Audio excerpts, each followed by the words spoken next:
Assalamu alaikum. This is the part five. Yeah, this is the part five of volume footprint series. Let's just call it volume footprint series. Anyway, before I start, in this video, I have developed a strategy that I will be inshallah using in today's trade. Today is April 17th, 2025, and I am going to be using hopefully inshallah in a better way volume footprint. But before I do, I wanted to explain why I came to that conclusion, or why I came to this strategy. But I wanted to explain my understanding of the market and the market participants, the market movements and the market participants. In my view, there are only two market participants. The one are the institutions, the second one are the retailers, the retail traders, institutional traders and retail traders. The job of the retail traders is to provide liquidity in the market. What happens is institutional sit at certain levels. Okay, for example, if you want to see institutional presence, let's look at the 104 level. Let's look at this level. You see a price spike.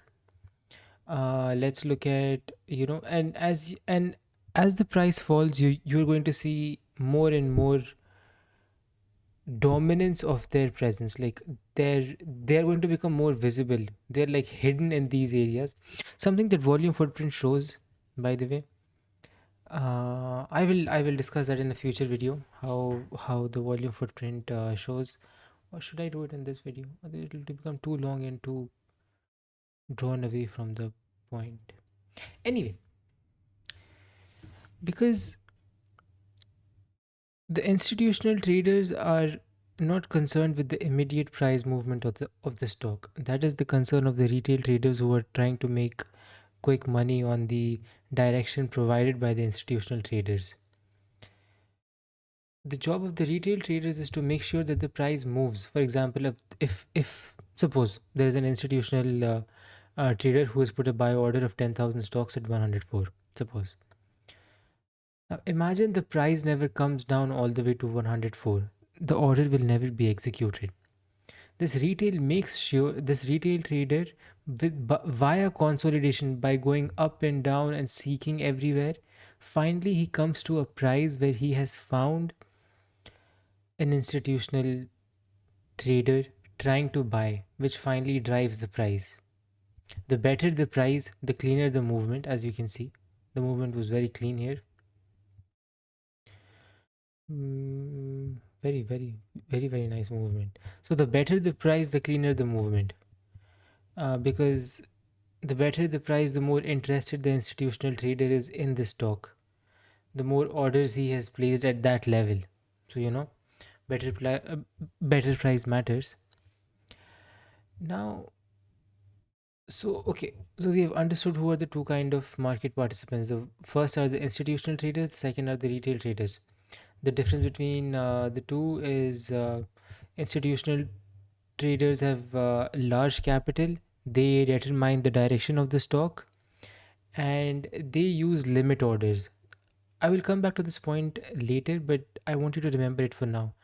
This is super important to remember. And they are passive. Number four, they do not aggressively place orders. They passively enter the market. They like a little bit hidden approach. They don't like driving the price until they are ready. You know, they like buying passively. If they bought it 104, maybe the next time they'll buy it 103.85. The next time they buy it 103.23. The next time they buy it 100. So this is important to remember. They enter the market passively. The one who is aggressive are the retail traders. They have smaller capital, they're aggressive, they make money on short term price movement, and their job is to make sure that the price keeps moving. Okay, these are the two participants in the market. The first type of price movement is consolidation. Consolidation is generally you should stay away during a consolidation. You need to stay away because consolidation generally happens between two retail traders trying to find institutional traders, you know, trying to find liquidity. Where is the liquidity that will finally drive the price down? That's why many times you will, for example, here the stock rose, stock rose, and then the price finally fell down like crazy. The question is, the question is, why did the why did the stock rise first? Because the liquidity was present at 106.5. And if I go to the volume footprint, you will see a lot of aggressive moves happening. During the open, the retail traders are generally more aggressive, trying to guess the direction and trying to find liquidity. Right. Mm, my life. Wow, that is.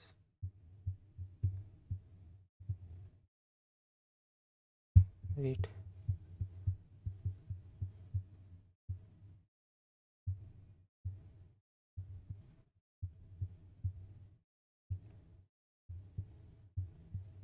What suddenly happened to the volume footprint, bro? It went crazy. Did I lose all my settings? No. Symbol, profile. Okay, let's just use it. No, but wait. Oh yeah, I had it. I have it here. The good looking one. Let me show you the open. This was Nvidia's yesterday open, 16th April 2025. Let's look at the open. You can see a total volume of 397.14, where one side is clearly winning, you know, delta is green, the stock keeps going up, and then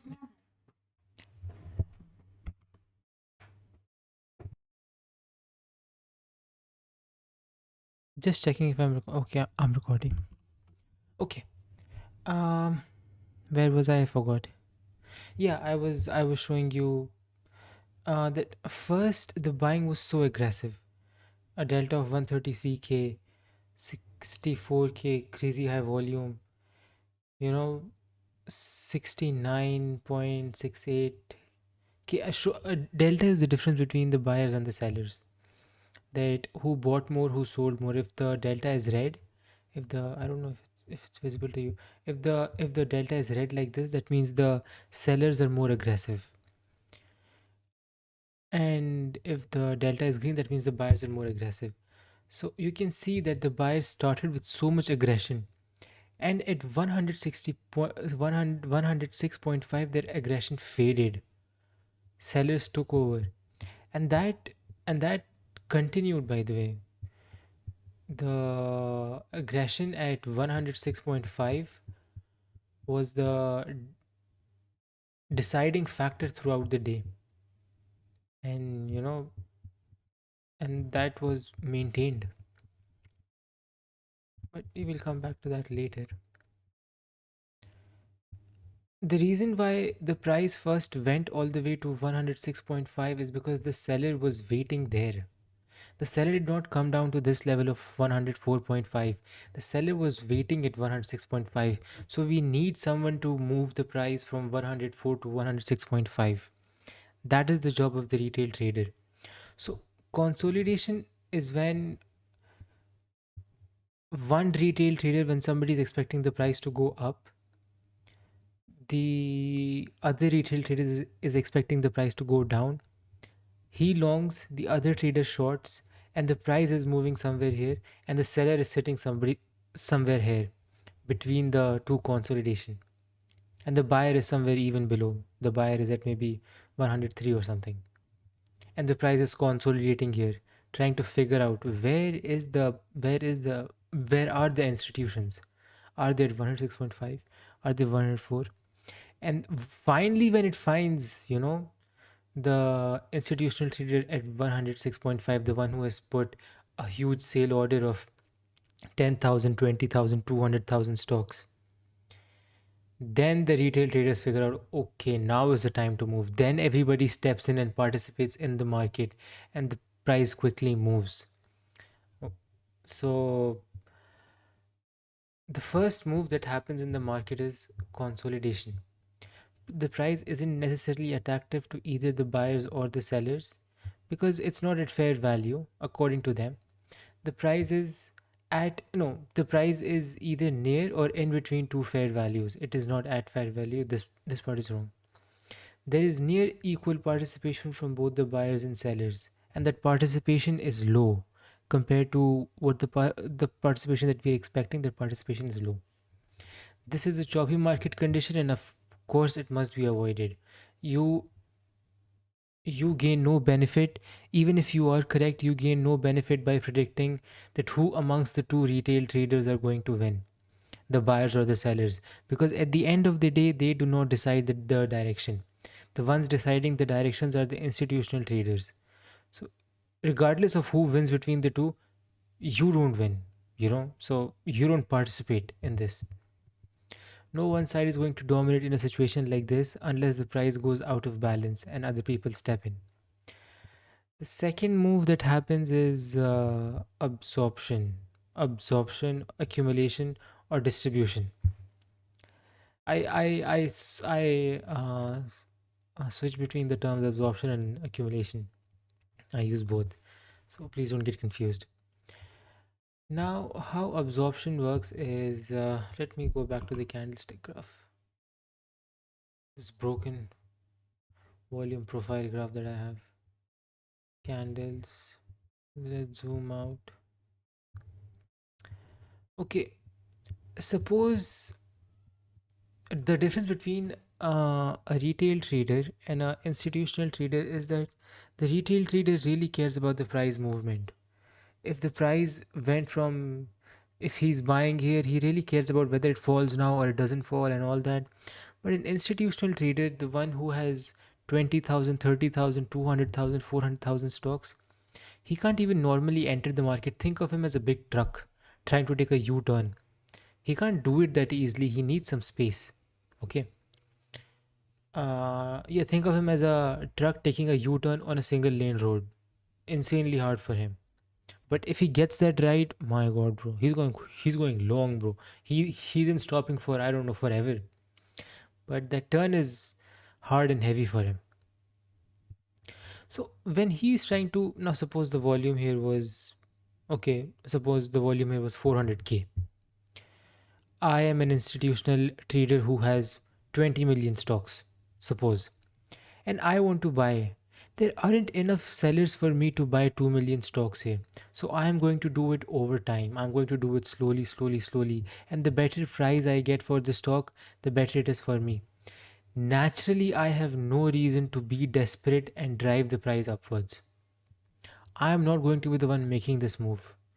The other people looking at my order might make this move, but I'm not going to be the one making this move. I always want the price to go down so I can buy better.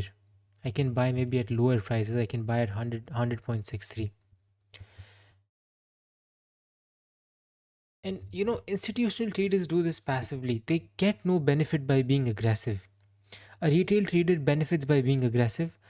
An institutional trader has no reason to be aggressive. The unless unless the sellers are exhausted, and that leads to a reversal which we will talk about later. Unless there are no more sellers present at this level, so then they might need to step up and look for uh, a different level where sellers are present, a higher level. Then they might try to step up, and then you can see their desperation because then they start showing their volume, they start showing their teeth, they which of course you saw here. If I show you the volume profile at this level, 22, 26. I'm sure the sellers are going to be exhausted. I'm sure. Because a reversal, I need to zoom out first. 22, yeah, 22, 26. Let's see. Let's take a look at this. Let me zoom out a bit so I can see the delta. Yeah, 22, 26. Volume is 60K, 74K, 63, 58K, 76, 91, 87. Delta rises by a lot, but nothing compared to, not nothing, but almost equal delta compared to this. And now let's look at, yeah, now let's look at the sellers. Sellers what? At this level, 0, 1, 0. This level, these levels don't have any sellers. When did the reversal happen? And you can constantly see a presence of sellers. All of these levels have sellers, all of these levels have sellers. Again, the sellers once dried out before at 100.98 because I sellers like quitting when they feel like they're getting bad value for their stock. But again, not a lot of zeros from amongst the sellers. The sellers are going quite strong. At lower levels, they drop out a bit, but nothing compared to this. They straight up went in the same candle, three levels where there are no sellers. What is this telling you? You know? And again, 0, 0, 0. What is this telling you? 0, 0, 0, 0, 0. What is all of this telling you? Sellers are exhausted. Sellers are exhausted and the buyers are taking control. You know? And that move continues, that move holds. That move like really holds. Now you're getting a lot of zeros. Not just once or twice. Wow. Sellers really dropped out. And the higher it goes, the lesser motivation, the sellers have to push the price down unless they are desperate and they don't think the price is going to go any higher, of course. So 0, 0, lot of zeros. So you can see that exhaustion is what reverses the price. Exhaustion is what shows the true colors of the institutions. And this is very important to understand that when you see a move happening in the market, you need to question that who's the one making this move. Is it the retail traders? Is it the institution traders? Okay. And the move they're making, is it aggressive or is it passive? Because there's a difference between a passive move of a institution and an aggressive move of an institution. If an institution becomes aggressive, the money you're going to be making that day, you can probably live off that for the entire year. But when a retail trader is being aggressive, like for example, let's look at this. Let's go back to the opening period and let's take a look at uh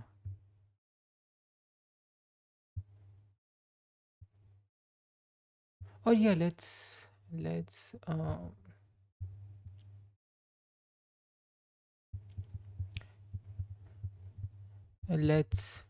go back to the same level. Actually, it'll be easier to understand. Now, this opening period is where the retail traders are being aggressive. 133.56K. You know, what happens then? Green candle, but negative delta. Aggressive buying, aggressive buying, aggressive buying. All of this aggressive buying. And what happened to the price? Nothing.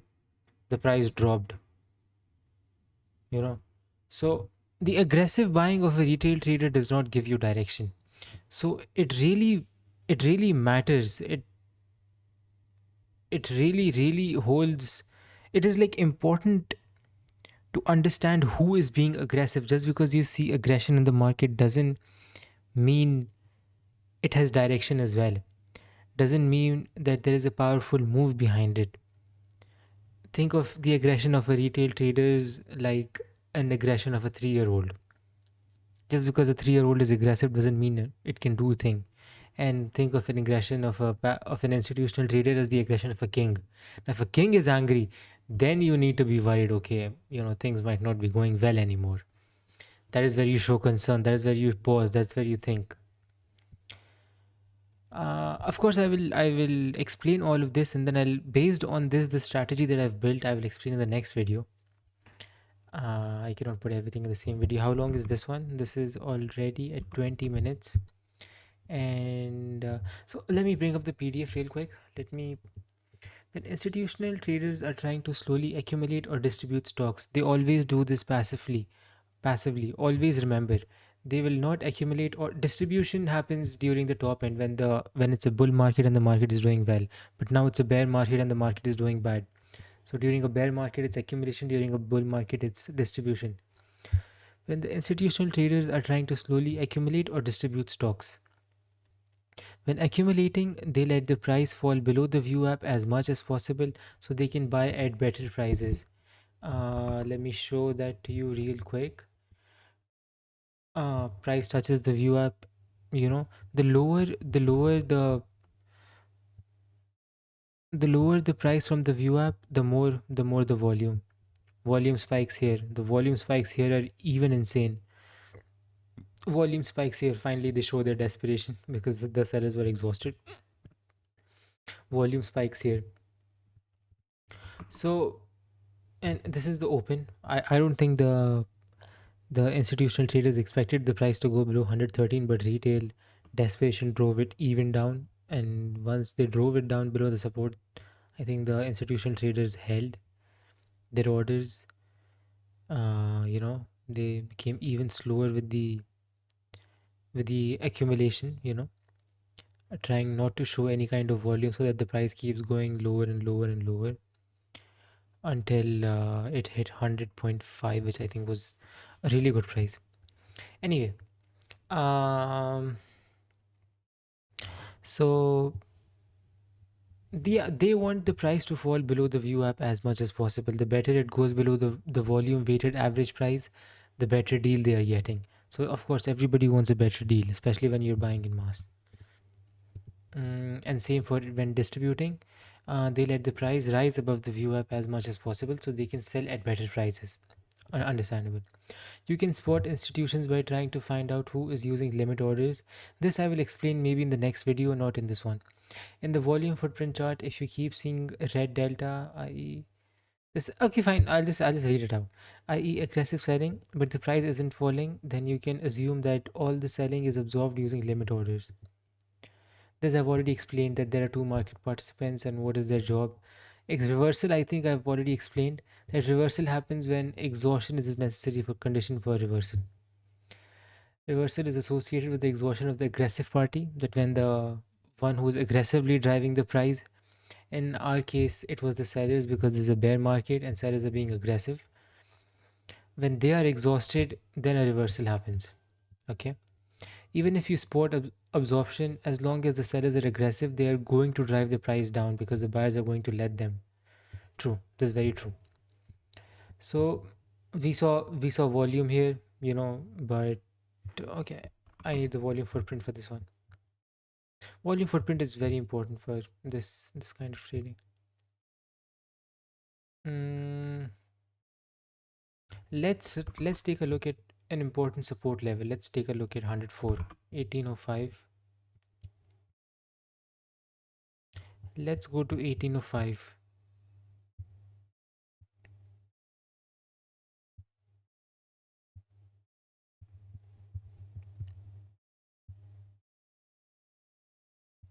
Yeah.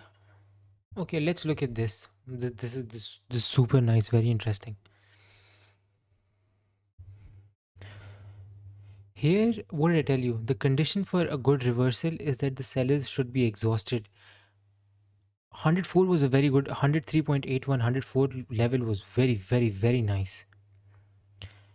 But the sellers were extremely aggressive here. Are you seeing a delta of minus 280k, which got absorbed, by the way?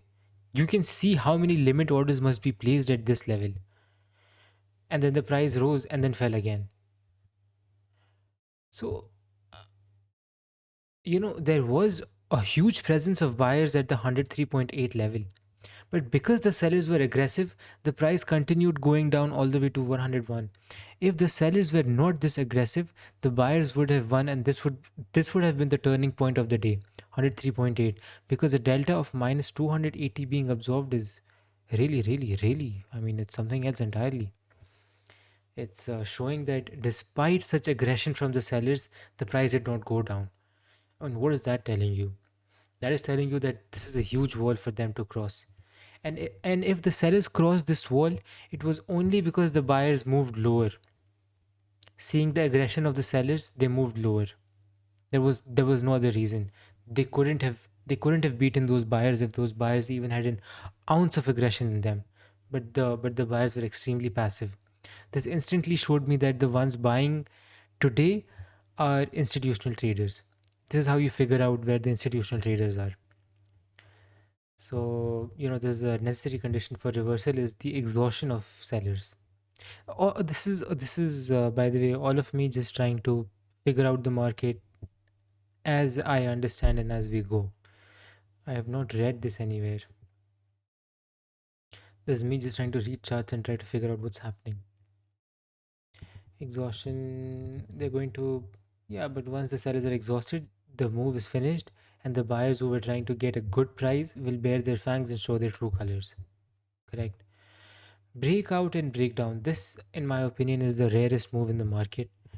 It is. It rarely happens, and like a breakdown or breakout happens when institutional traders become aggressive.